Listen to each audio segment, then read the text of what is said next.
பொண்ணோட வாழ்க்கைக்கு பாதுகாப்பு வேணும்.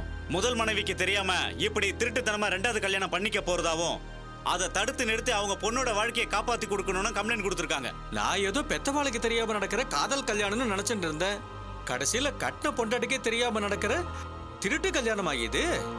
கடவுளே, நான் ஒரு பொண்ணோட சாபத்துக்கு ஆளாக இருந்தேனே, என்ன பண்றது பகவானே மனுஷரு.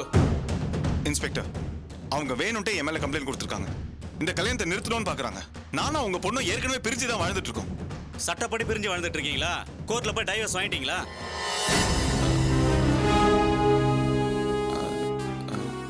இல்ல அப்ப இந்த கல்யாணம் சட்டப்படி குற்றம்.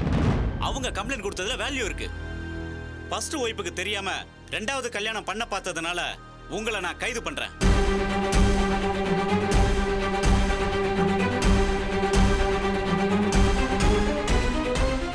இந்த குற்றத்துக்கு உடந்தையா இருந்தனால உங்களையும் நான் கைது பண்றேன். 2 பேரும் ஸ்டேஷனுக்கு வாங்க. இருங்க, நான் என் வக்கீலுக்கு ஒரு ஃபோன் பண்ணிக்கிறேன். எதுவா இருந்தாலும் ஸ்டேஷனுக்கு வந்து பேசிக்கங்க.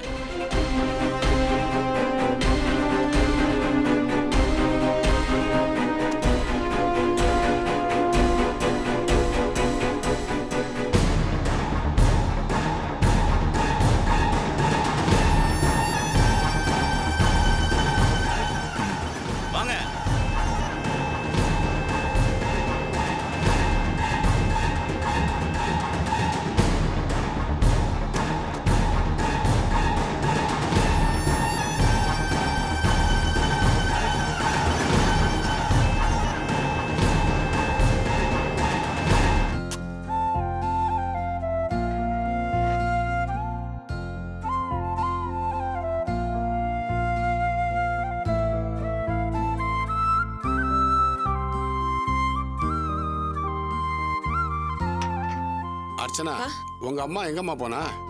என்கிட்ட எதுவும் சொல்லலப்பா. காலையில கிளம்பி போயிட்டாங்க. கோயிலுக்கு தான் போயிருப்பாங்கன்னு நினைக்கிறேன். சரி, எனக்கு வெளியில வேலை இருக்கு, நான் போயிட்டு வந்துடுறேன். என்ன ஆய் செல்லம், செல்லம் தூங்கிட்டு இருக்கான் போல இருக்கு. சரி, குழந்தை ஜாக்கிரதையா பாத்துக்க. சரிங்கப்பா. ரேவதி, வாமா ரேவதி, வீட்ல எல்லாரும் நல்லா இருக்காங்களா? நல்லா இருக்காங்க. கொஞ்சம் வெளியே போயிட்டு வந்துடுறேன். சரி ரேவதி, வா உள்ள வா. வா ரேவதி, பாப்பாவை பாரு. ஏய் செல்லக்குட்டி, இங்க பாரு. இந்த ரேவதி, தண்ணி குடி.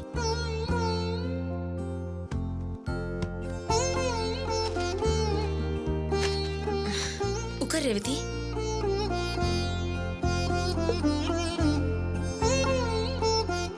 நீங்க எப்படியெல்லாம் கஷ்டப்பட்டு இவனை பெத்தெடுத்திருக்கீங்க. கேள்விப்பட்டது ரொம்ப வேதனையா போயிடுச்சுக்கா. சரி, அதை விடு. ஆமா, வாசுக்கு உடம்பு எப்படி இருக்கு? என்னாலதான் வந்து வாசுவை பார்க்க முடியல. பரவாயில்லக்கா, இன்னும் 2 நாள்ல டிஸ்சார்ஜ் பண்ணிடுவாங்க. ஆமா, அம்மா எங்க? காலையிலே கிளம்பி போனாங்க. கோயிலுக்கு போயிருப்பாங்கன்னு நினைக்கிறேன். இன்னும் வீட்டுக்கு வரல. சரி, நான் போய் காஃபி போட்டு கொண்டு வரேன். இருங்கக்கா, அதெல்லாம் ஒண்ணு வேண்டாம்.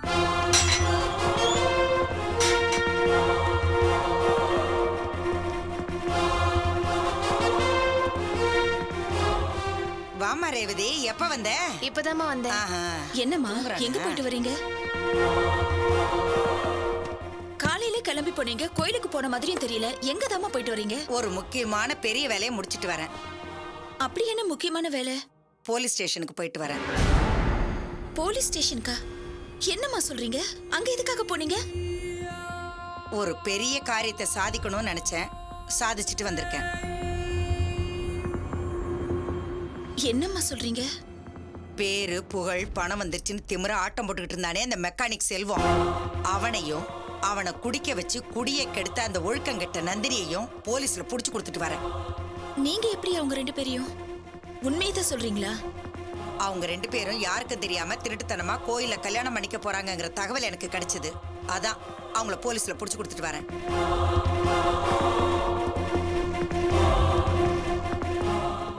சரி, அவங்க 2 பேரும் கோவில்ல திருட்டுத்தனமா கல்யாணம் பண்ணிக்க போற விஷயம் உங்களுக்கு எப்படிமா தெரியும்?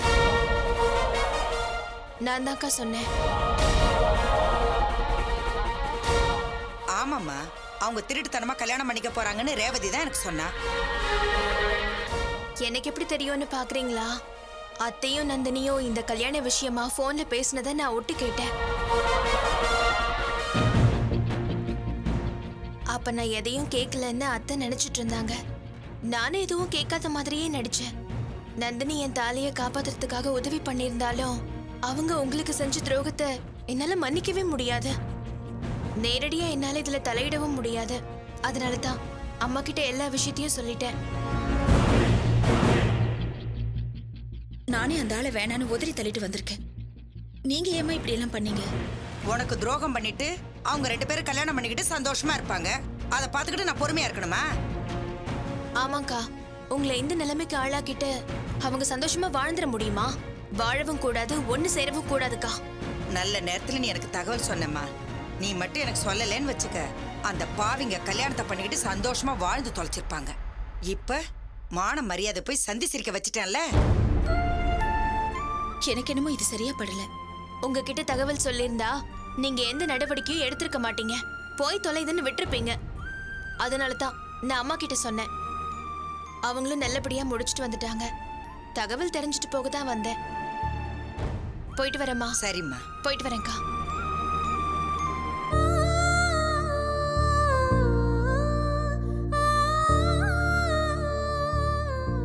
அர்ச்சனா, என்னம்மா யோசிக்கிற? தப்பு பண்ணவங்க தண்டனை அனுபவிச்சுதான் ஆகணும்.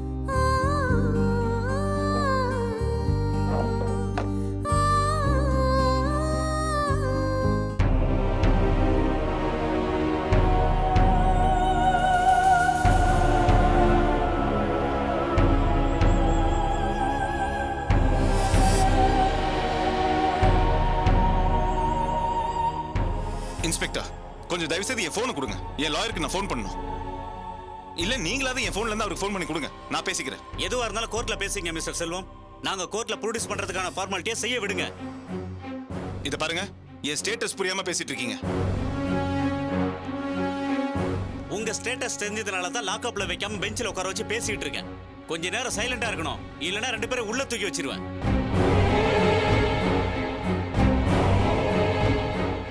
என்ன பாக்குற? இதுக்கு தான் அவசரப்பட்டு கல்யாணம் ஏற்பட்டு பண்ண வேண்டாம்னு சொன்னேன். இப்ப பாரு எப்படி அவமானப்பட வேண்டியிருக்குன்னு. காதம் வச்ச மாதிரி தானே கல்யாணம் ஏற்பாடு பண்ணோம். இது எப்படி அர்ச்சனாவோட அம்மாவுக்கு தெரிஞ்சது?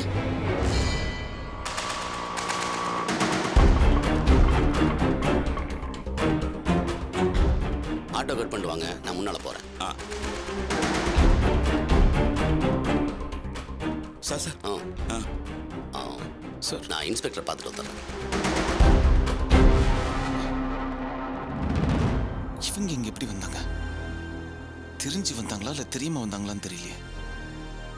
போச்சு, இவங்க முன்னாடி என் மான மரியாதை எல்லாம் போச்சு.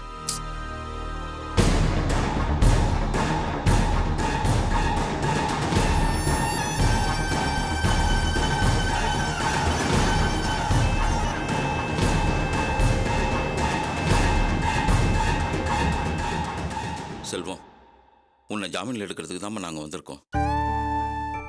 ஏன்பா, உன்னை இந்த நிலைமையிலையாப்பா நாங்கள் பார்க்கணும், அதுவும் போலீஸ் ஸ்டேஷனில் வச்சு?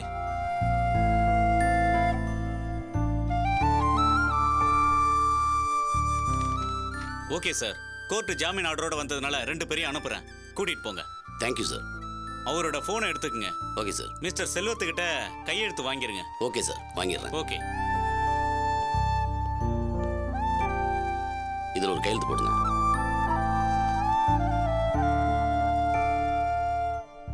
ஓகே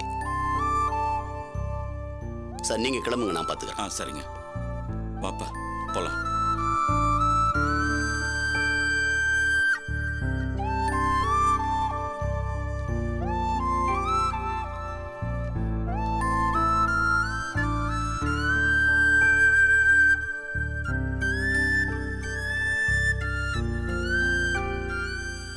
சரி சார், நான் கிளம்புறேன். நீங்க பேசிட்டு வாங்க.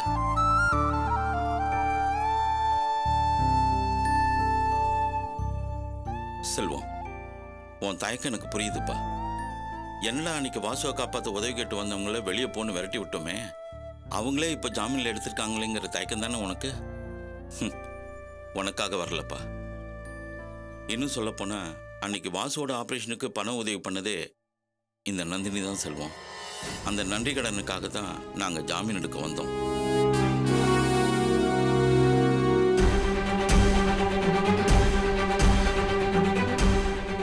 ஆமா செல்வம், எனக்கு தெரியாம பணம் கொடுத்து வாசுக்கு உதவி பண்ணிருக்க. இந்த நிமிஷம் வரைக்கும் அந்த விஷயத்தை என்கிட்ட சொல்லாம மறைச்சிருக்க. ஏன் அப்படி செஞ்ச? செல்வம், கோவப்படாத. வாசு ஆபீஸ் விஷயத்துல தப்பு பண்ணி கம்பெனிக்கு கெட்ட பேர் வாங்கி கொடுத்துட்டாருன்னு நான் தான் உன்கிட்ட சொன்னேன். ஆனா வாசு உயிருக்கு ஆபத்துன்னு தெரிஞ்சதும் எனக்கு மனசு கேட்கல. என்ன இருந்தாலும் வாசு உன்னோட தம்பி. நீ ஏதோ அப்ப இருந்த கோவத்துல உதவி செய்ய மாட்டேன்னு சொல்லி திருப்பி அனுப்பிட்ட. இன்கேஸ் வாசுவுக்கு ஏதாவது ஆயிருந்ததுன்னா, ஐயோ முன்னாடியே உதவி பண்ணிருக்கலாமேன்னு குற்ற உணர்வு உன்னை கொல்லும். அந்த பழிபாவெல்லாம் ஒண்ணுதான் வந்து சேரும். அப்படிலாம் எதுவும் ஆயிடக்கூடாதுங்கிறதுக்காக தான் சரி உன்னை அப்புறமா சமாதானப்படுத்திக்கலாமேன்னு நினைச்சு நான் தான் அவங்களுக்கு அந்த பணத்தை கொடுத்து செல்வம். பாத்தியா, அந்த நன்றிக்காக தானே இப்ப வந்து நமக்கு உதவி செஞ்சிருக்காங்க. இந்த பார் செல்வம், இது விஷயமா நான் உங்ககிட்ட ஏற்கனவே பேசியிருக்கேன்.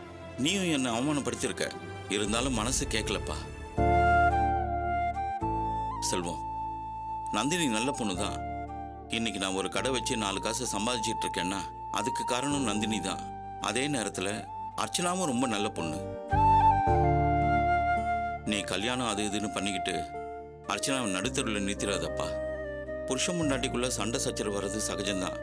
ஆனால் என்னைக்காவது ஒரு நாள் அது சமாதானம் ஆயிடும். அந்த நம்பிக்கையில தான் நானும் பொறுமையாக இருக்கேன். அதனால இந்த மாதிரி கல்யாணம் ஏற்பாடெல்லாம் வேணாம், விட்டுப்பா.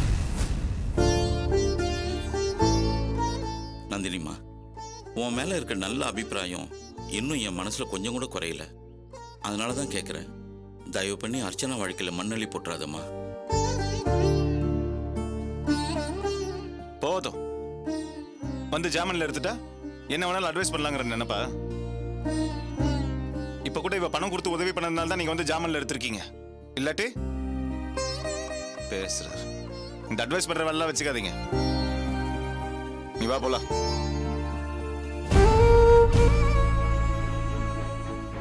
என்னையா அது? அவனை ஜாமீன்ல எடுத்தோங்கிற நன்றி கொஞ்சம் கூட இல்லாம போறான். இவன் எப்பதான் திருந்த போறானோ தெரியல. சரி சரி, அந்த பேச்சை விடு, வா போலாம்.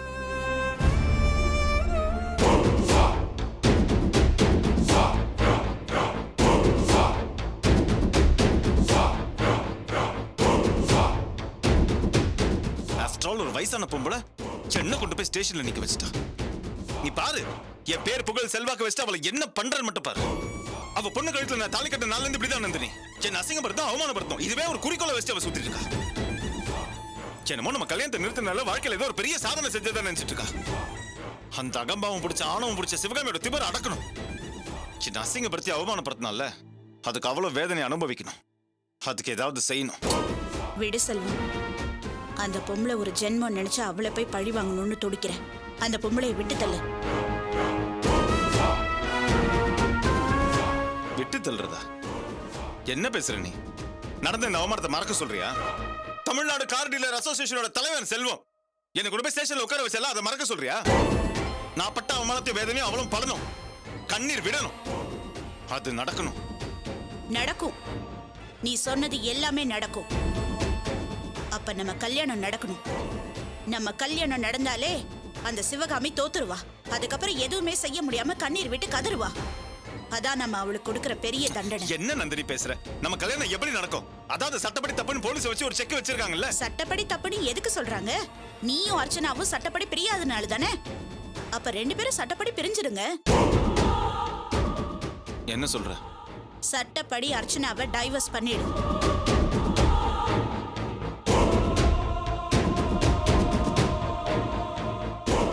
அப்புறம் நம்ம கல்யாணத்தை யாராலையும் தடுத்து நிறுத்த முடியாது. ஆனா அர்ச்சனா அந்த டைவர்ஸ்க்கு சம்மதிப்பலா? சம்மதிக்கணும். சம்மதிப்பாங்கன்னு தான் நினைக்கிறேன்.